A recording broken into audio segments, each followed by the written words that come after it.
საუბრობთ მედიკამენტ ოზემპიკზე. ეს ბუმი ისევ გრძელდება. იმედია გაგრძელდება. ოზემპიკი თუ ფიზიკური აქტივობა, ცალკე. მანახე ეს ოზემპიკი რომელია, თუ არა გაქვს ეს მუნჯაროს. აუ მუნჯაროს სამწუხაროდ არ წამომიღია, ოზემპიკები მაქვს. მოდი მე საიდუმლოს გაგემხელ ვიყავი ამ მედიკამენტის მომხმარებელი. სპონტანური ორსულობები დადგა პოლიცისტური საკვეთლის. ანუ შვილოსნობასაც უწყობს ხელს. აუცილებლად აგიყვანდა ჩემი აზრით სახეთ ოზემპიკის. გამარჯობა, ორშაბათი საღამოა. დაიდო უკვე ჩვენი პოდკასტი YouTube-ის არხზე, უყურებთ პოდკასტ ჯანმრთელობის მატრიცა და გირჩევთ გვიყუროთ, იმიტომ რომ ფუჭად არ დაკარგავთ ამ დროს, იმიტომ დღეს ჩვენ ვისაუბრებთ ძალიან ესეთი პოპულარულ მედიკამენტზე.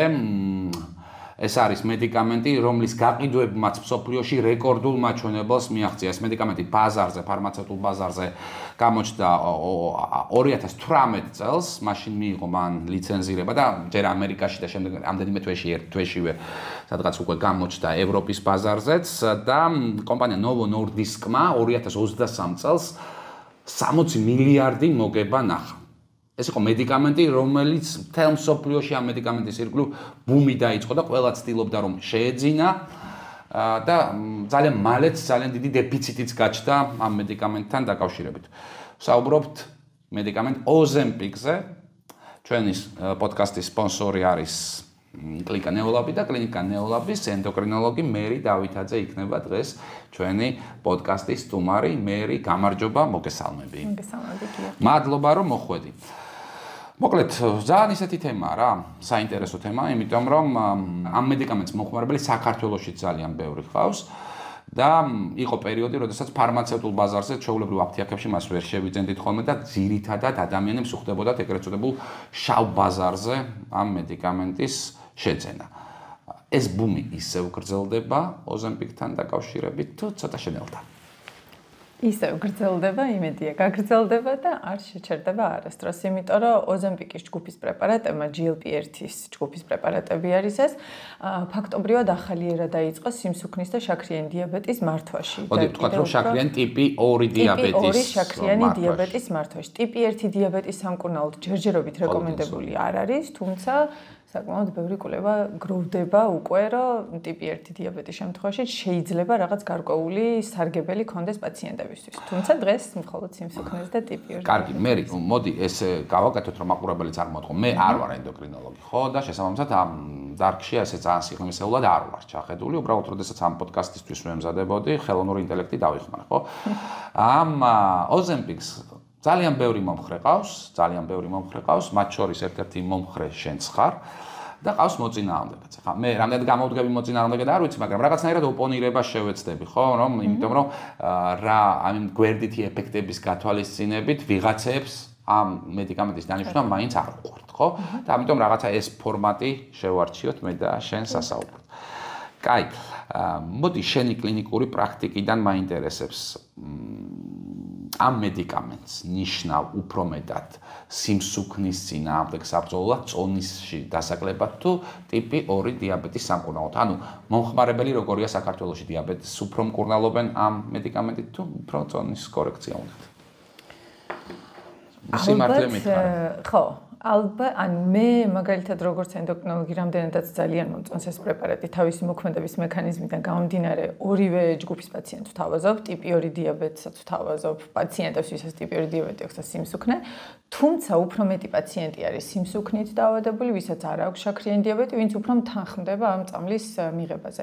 დიაბეტის დროს აი რაღაც ისე გამოდის, თითქოს სხვა პრეპარატები არის, ტაბლეტირებული საშუალებები, რომელსაც ვთავაზობთ პაციენტს, შაქრის დასარეგულირება, გლუკოზის დონის დასარეგულირება და ამიტომ აი თითქოს რაღაც აი ნემსთან ისეთი ანუ რამდენადაც ეს ჯგუფი პრეპარატების ძირითადად არის ინექციის სახით, ანუ არის კალამი გამზადებული, ამიტომ აი ნემსთან დამოკიდებულება ცოტა რთული მისაღები არის ხოლმე პაციენტებისთვის და ანუ ალბათ გამოვა, რომ ეხლა მე ნამდვილად არ დამითვლია, მაგრამ პროცენტულად შეიძლება სიმსუქნით დაავადებული ადამიანი უფრო მეტი არის ოზემპიკით მკურნალობაზე ვიდრე შაქრიანი დიაბეტით. ხო, იმიტომ რომ აი ყურა როდესაც ვთქვათ აი ამ მოზემპიკის ბუმი დაიწყო, სწორედ აი ოპონირებას როდესაც წევდნენ ხოლმე რომ ანუ რეალურად დაავადების სამკურნალოდ უფრო ნაკლებად გამოიყენებდნენ ადამიანები, ვიდრე ვთქვათ სიმსუქნის სამკურნალოდ. თუმცა სიმსუქნეც თავისთავად უნდა ვთქვათ რომ დაავადებაა და არა ისეთი საკმაოდ რთული დაავადება, რომელსაც ძალიან ბევრი გართულება შეიძლება მოყოს. სხვათა შორის ოზემპიკის ასიკეთოთ ასევე უნდა ვთქვათ ის რომ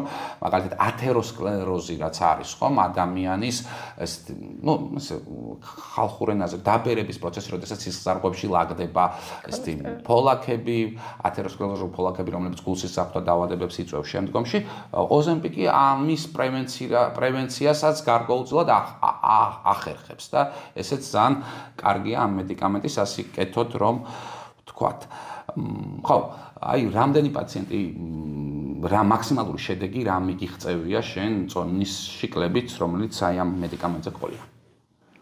ანუ კილოგრამებით, იმიტომ რომ კილოგრამებით ძალიან რთული სათქმელი, ანუ პროცენტულად უყურებთ მაინც ძირითადად, იმიტომ რომ თუ ანუ გააჩნია რამდენად ჭარბი წონა აქვს ადამიანს, იმის მიხედვით ხდება წონაში კლება.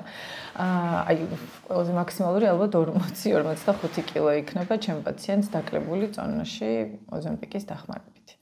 აი თუ შეიძლება დავუბრუნდები რო ახსენებდი რომ ოზემპიკი უფრო სიმსუქნის სამკურნალოდ გამოიყენებოდა ვიდრე შაქრიანი დიაბეტი ტიპი 2-ის. ანუ რაღაც მარკეტინგულად აქვს კომპანიას განაწილებული ოზემპიკი, ანუ ჩვენებაში უწერია რომ მხოლოდ შაქრიანი დიაბეტი ტიპი 2-ისთვის უნდა დაინიშნოს, მაგრამ ნივთიერება სემაგლუტიდი, რომელიც აი საერთაშორისო დასახელება რაც ახსენე ხო, ასევე მეორე სავაჭრო დასახელებით გამოდის ვიგოვი ქვია, რომელიც მხოლოდ სიმსუქნის სამკურნალო პრეპარატად არის დარეგისტრირებული. ანუ მარკეტინგული ხრიკია. ანუ მარკეტინგულად არის უბრალოდ გამიჯნული. ოზემპიკს აი არასრულ წონებსაც შევეხები თუ შეიძლება, იმიტომ რომ რაღაც ბოლო პერიოდში არასრულ წონებზეც იყო საუბარი, რომ ძალიან ბევრ გართულებას იწვევს არასრულ წონებში და კატეგორიულად არ შეიძლება. ოზემპიკს ნამდვილად უწერია, რომ ბავშვებში არ უნდა გამოიყენებოდეს, ან პედიატრიულ პაციენტებში, ანუ 18 წლამდე პატარებში, თუმცა ვიგოვის უწერია, რომ 12 წლიდან 18-მდე, ნუ რახან პედიატრიული პოპულაცია არის, 12 წლიდან უკვე გამოიყენება თუ შაქრიანი, ანუ თუ აღენიშნება ბავშვს სიმსუქნე.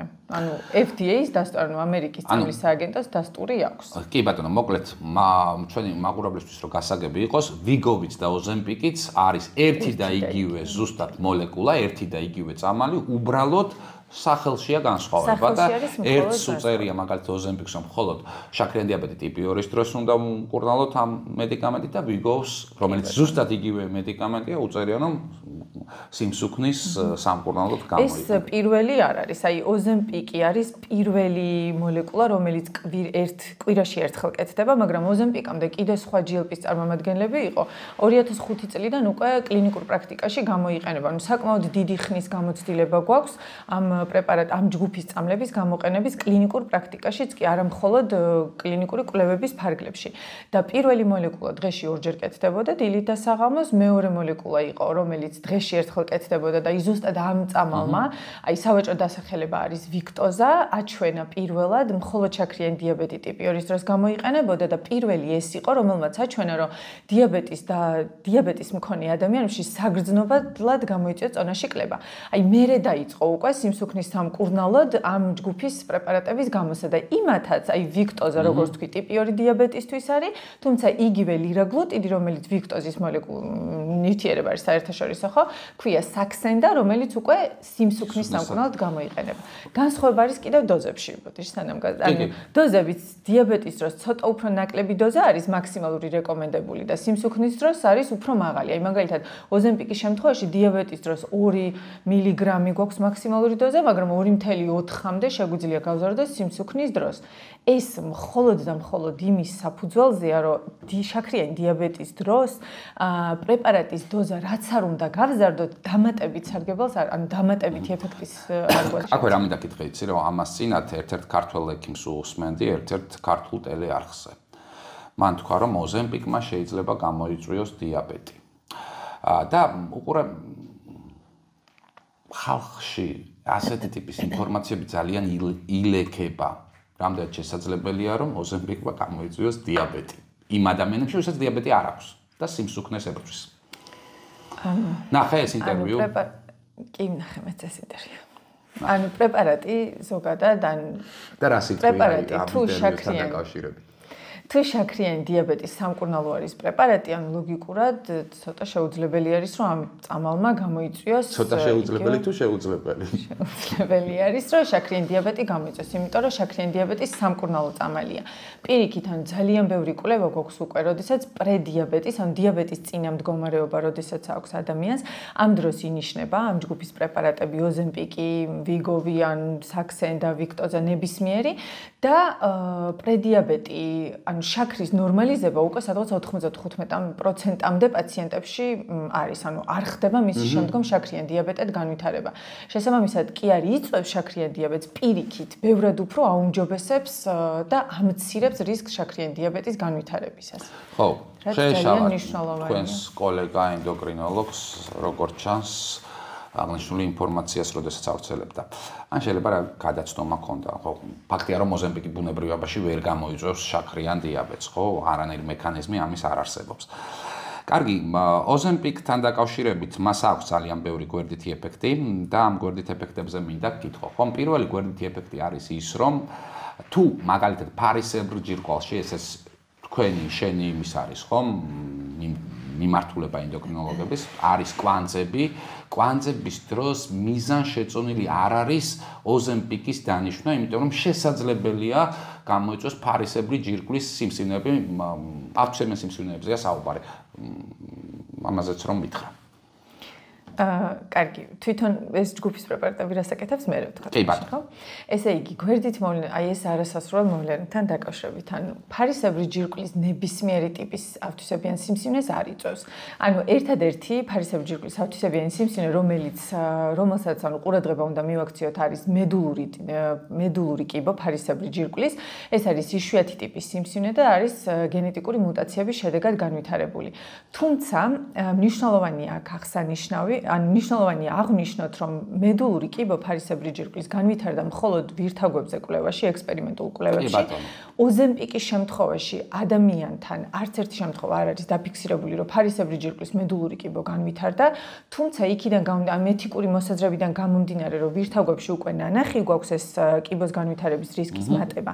ადამიანებში უბრალოდ არ ტარდება ამ სიმსივნით დაავადებულ ადამიანებში ოზემპიკი არ ინიშნება, იმიტომ რომ არ ვიცით თეორიულად რა შეიძლება გართულება ამას მოყვეს. თუმცა უწერია გვერდით ეფექტში და გვერდით ეფექტში არ უწერია, უწერია სიფრთხილით უნდა მოვეკიდოთ. ანუ ჩვენ წინააღმდეგ ჩვენება, ანუ ორადორი აქვს, ანუ ყველა პრეპარატ ზოგადად აქვს წინააღმდეგ ჩვენება, რაც ნიშნავს, რომ წამალი არ უნდა დაინიშნოს, ხო? ანუ გვერდითი მოვლენა არის სხვა, როდესაც თანხლები შეიძლება რაღაც არასასრული მოვლენა განვითარდეს, მაგრამ შეიძლება ამ დროს ამ პრეპარატის დოზა შემცირდეს, ან წამალი შეიძლება გაგრძელდეს კიდევაც, მაგრამ წინააღმდეგ ჩვენება ნიშნავს, რომ არავითარ შემთხვევაში ეს წამალი არ უნდა დაინიშნოს. ასეთი არის მხოლოდ მედულური კიბო ფარისებრი ჯირკვლის და ნუ რა თქმა უნდა ალერგია თვითონ ოზემპიკის მედიკამენტთან. კიდევ ერთი გვერდითი ეფექტი ეს არის, თქვათ, პანკრეასის ანთები, პანკრეატიც რასაც ვეძახით და შესაძლოა ამან გამოიწვიოს პანკრეატი. ან თუ ქრონიკული ფორმა აქვს ადამიანს პანკრეატიტის, გაამწვავოს ეს მდგომარეობა და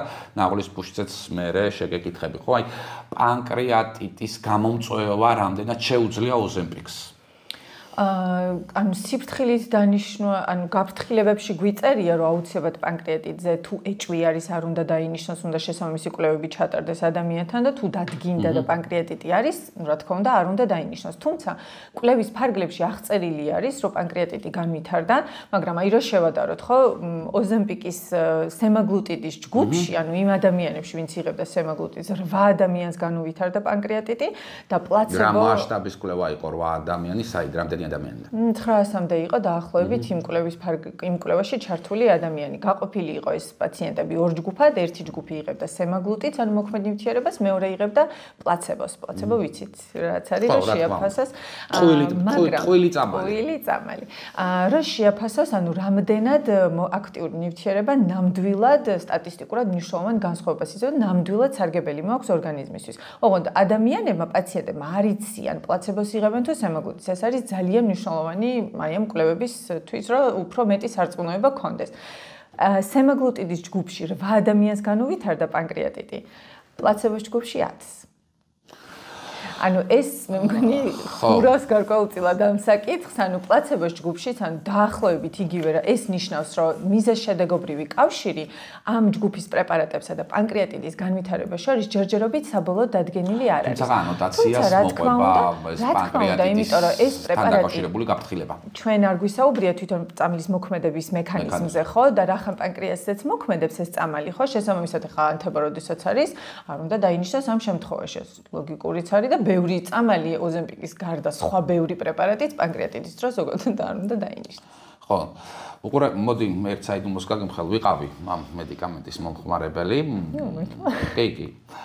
და როცა დავიწყე ხო პირველი ინექციაზე ისეთი კარგად ვიგრძნი თავი, მეორე ინექციაზე ცოტა უფრო ის დისპეპსიური მოვლენები დამიწყო, საკმაოდ მძაფრად გამოხატული. და ხო გამიჭირდა. ვეღარ გავაგრძელე მე, თუმცა ნახე ძალიან ბევრი ადამიანი, რომელმაც ძალიან ისეთი კარგად მოახდინა წონის კორექცია, ამით და ჩემი პრობლემაც წონა არის.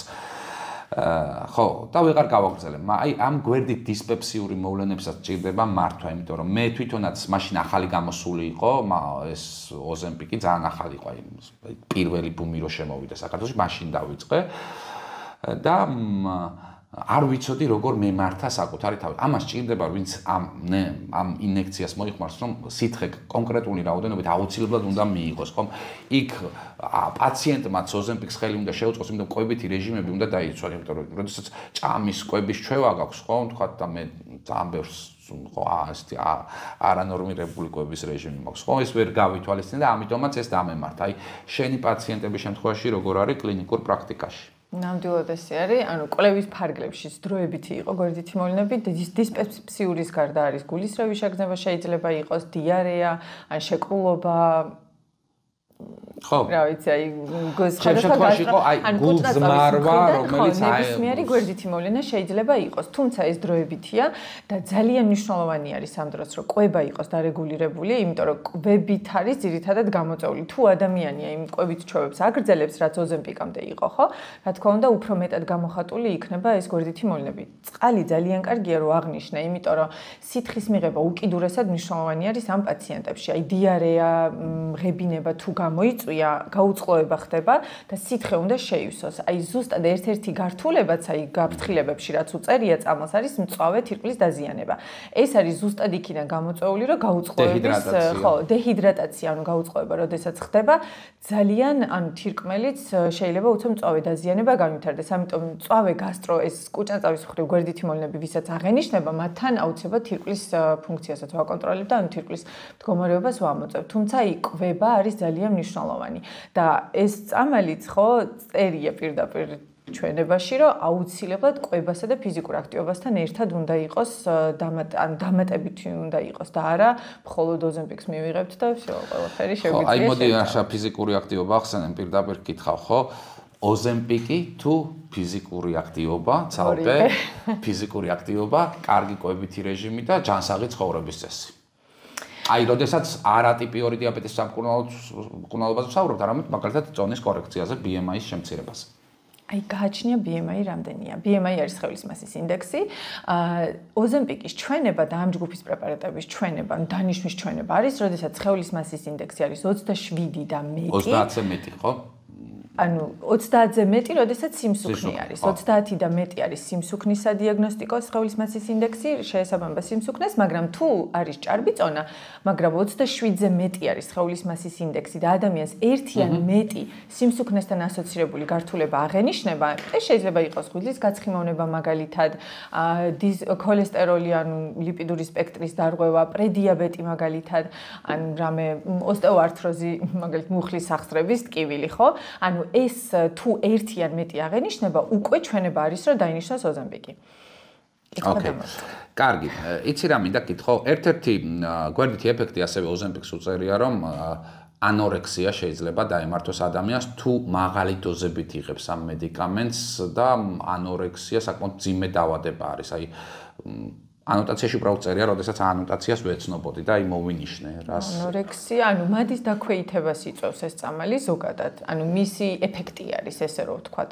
ძალიან მაღალი დოზებით თუ არის მიღებული, უფრო გამოხატული არის გვერდითი მოვლენები, კვებაც, რა თქმა უნდა, საკვების მიღების სურვილი არანაირად წყალსაც კი ვერ ვსვამთო, ხანდახან მეუბნებიან პაციენტები, მაგრამ ამ შემთხვევაში დოზა მცირდება, ვაკურდებით ამ დაბალი დოზის და კვებითი რეკომენდაციების უფრო ზედმიწევნით მიყოლით, ვცდილობთ, რომ აი დაბალ დოზაზე თუ მოიხსნება ეს გვერდითი მოვლენები, შემდეგ უკვე ნელ-ნელა ვცადოთ ისევ გაზრდა. თუ გაგრძელდა, შემდეგ უკვე ხდება პრეპარატის. ყველაზე ისეთი რთული გვერდითი ეფექტი შენ კლინიკურ პრაქტიკაში რა გქონია? არ გახსენდება. ვერ ვიხსენებ.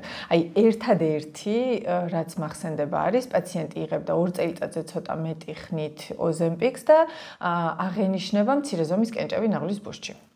რომელიც ნაღლის ბურჯის კენჭების განვითარება ერთ-ერთი გვერდით მოვლენად შეიძლება განიხილებოდეს ასევე ოზემპიკის მიზეზშედეგობრივი კავშირი ისევ როგორც პანკრეატიტის შემთხვევაში ასევე არ არის საბოლოოდ დადგენილი და აღწერილია იმ პაციენტებში ვისთანაც უფრო სწრაფი წონაშკლების ეფექტი არის ზოგადად სწრაფად წონაშკლებას ისედაც ახასიათებს ნაღველკენჭოვანი დაავადების განვითარება და ეს არ არის პირდაპირ კავშირში შესაძლებელია ოზემპიქთან. ეხლა ბაზარზე გამოჩნდა ახალი მედიკამენტი, ეს არის მუნჯარო, ხო?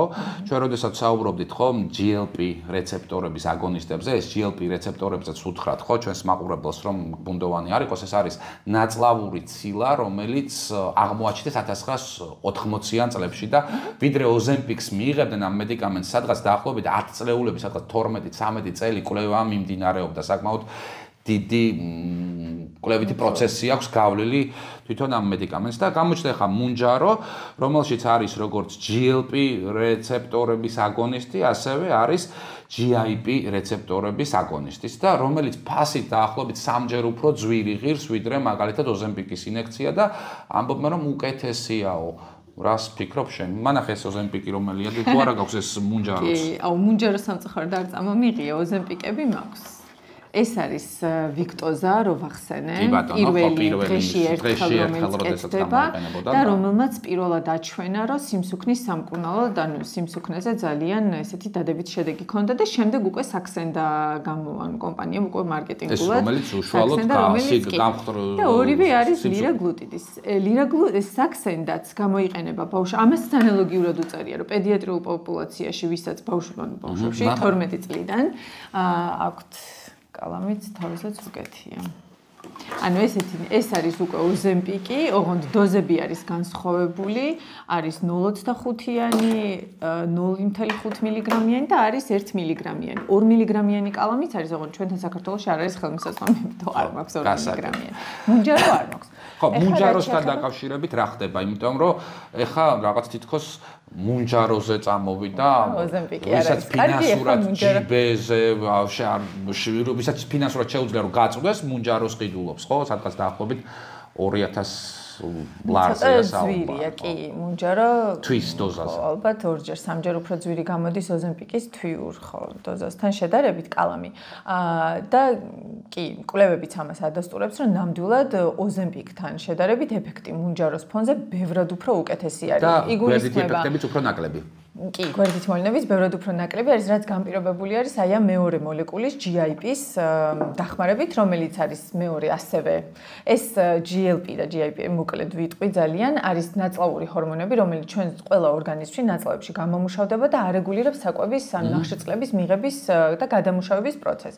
ანუ გამოიყოფა გლუკოზის მიღების შემდეგ, ანუ როდესაც გლუკოზას ვიღებთ საკვებით და აი ვენაში რო გადავასხოთ მაგალითად გლუკოზა, ხო? ამ დროს ამ ჰორმონების გამოყოფა არ სტიმულირდება. როდესაც გლუკოზა ხდება უკვე კუჭში, ნაწლავებში, ამ დროს ხდება ინსულინის გამოყოფის სტიმულაცია, რომ ეს მიღებული ნახშირწყლები დააქვეითოს. აი ზუსტად აი ეს მექანიზმი რო შეისწავლეს უფრო ღრმად მეცნიერებმა 80-იან წლებში, როგორც სწორად აღნიშნე, შემდეგ უკვე ძალიან დიდი ინტერესი დაიმსახურა ამ წამალმა, ამ მოლეკულამ, რომ უკვე ადამიანებში ყოფილიყო. კი, და უკვე დაიწყო ძალიან ინტენსიურად ეს ჯერ პრეკლინიკური კვლევები, რომელიც აი ექსპერიმენტული რო დავარქვათ ხო, ვირთაგვებში და თაგვებში რო არის და შემდეგ უკვე ადამიანებში დაიწყო კლინიკური კვლევები.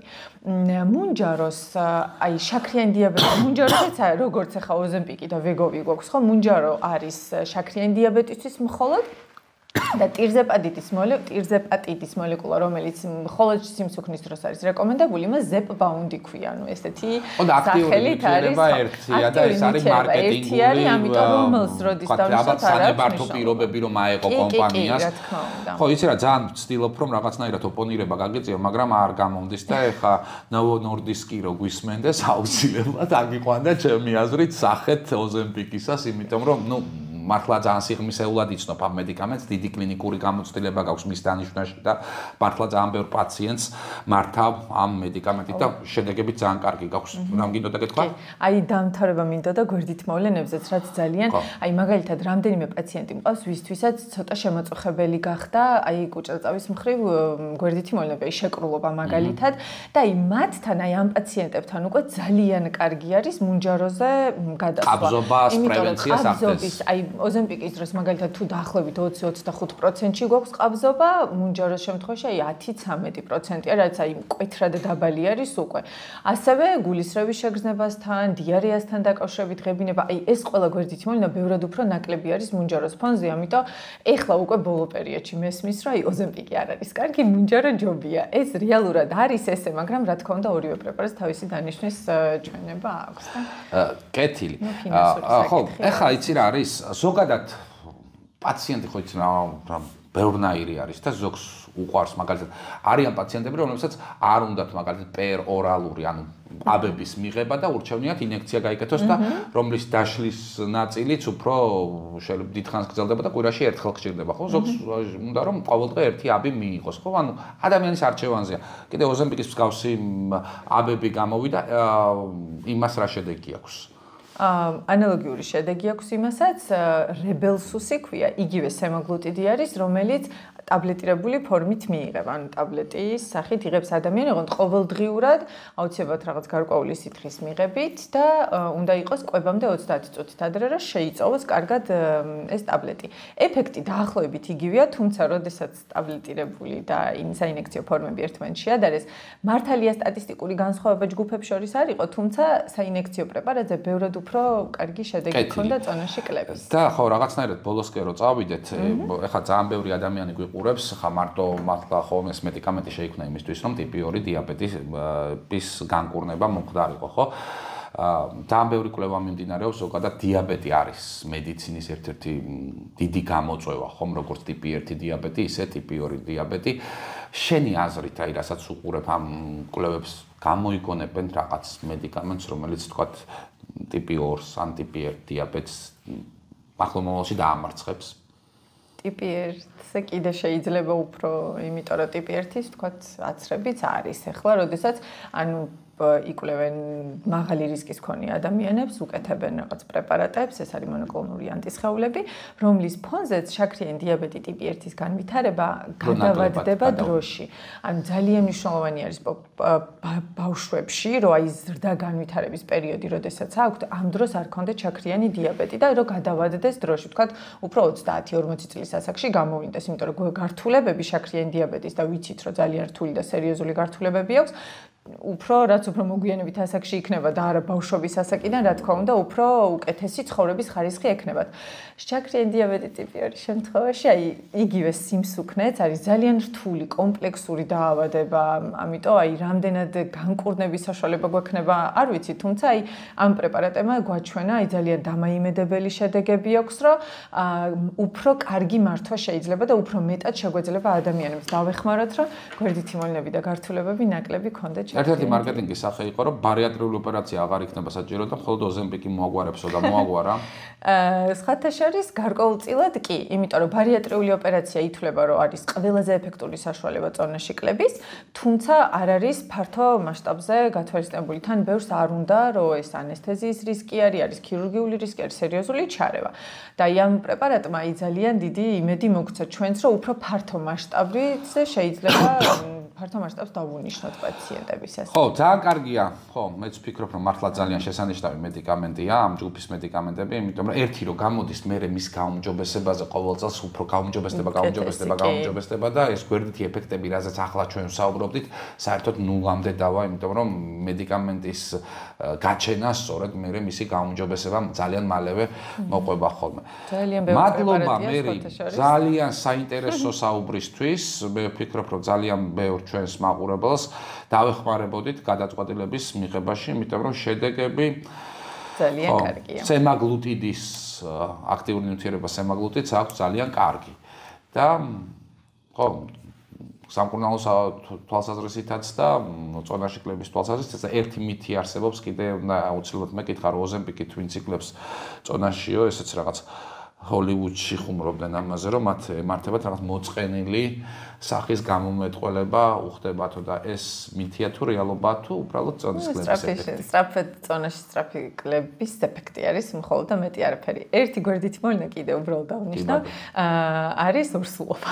რაც ძალიან პირიქით. ანუ პაციენტებში მაგალითად პოლიცისტური საკვერცხის სინდრომის დროს, როდესაც ოვულაცია არ ხდება და ანუ შვილოსნობის პრობლემა აქვთ ქალებს, ოზემპიკის მიღების ფონზე, ანუ კვებასთან და ფიზიკურ აქტივობასთან ერთად იმდენად დარეგულირდა ეს შემცირდა ინსულინ რეზისტენტობა და დარეგულირდა მენსტრუალური ციკლი და ოვულაცია დაიწყო, რომ აი სპონტანური ორსულობები დადგა პოლიცისტური საკვერცხის სინდრომის. ანუ შვილოსნობასაც უწყობს ხელს. პოტენციალზე როგორ მოქმედებს ოზემპიკი? არანაირად პოტენციალზე არ მოქმედებს, თუმცა შვილოსნობის პრობლემები, როდესაც არის თქვა სიმსუქნით გამოწეული მამაკაცებში, აი კვლევები გვაქვს ბევრი, რომ აი საქსენდათი, აი ლირაგლუტიდით მკურნალობის ფონზე სპერმატოგენეზი უმჯობესდება. ბევრად გაუმჯობესდება. ქალებშიც, მოკლედ, პოლიკულოგენეზი უმჯობესდება, კაცებშიც სპერმატოგენეზი უმჯობესდება. კი ბატონო, შეიძლება აი ახსენე ათეროსკლეროზული კარდიოვასკულური, აი ოზემპიკი იყო სხვათა შორის პირველი პრეპარატი, რომელმაც აჩვენა დაახლოებით 20-25%-იანი რისკის შემცირება გულსისხლძარღვთა დაავადებების გართულებით. ეს არის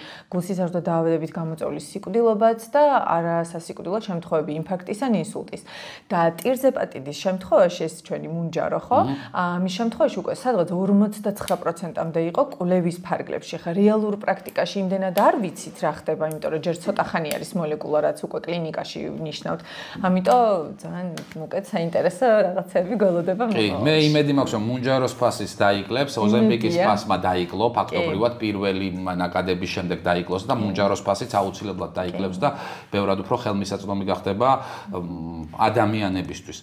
მადლობა ძალიან საინტერესო საუბრისთვის. მომდევნო ორშაბათამდე გემშვიდობებით. ჯანმრთელობის მატრიცა ორშაბათს დაგებრუნდებათ. ასევე ძალიან საინტერესო თემით და ვისაც არ გამოგიწერიათ ჩვენი არხი YouTube არხი ჯერ აუცილებლად გამოგვიწერეთ და მე ხომ უნდა გამოიწერონ.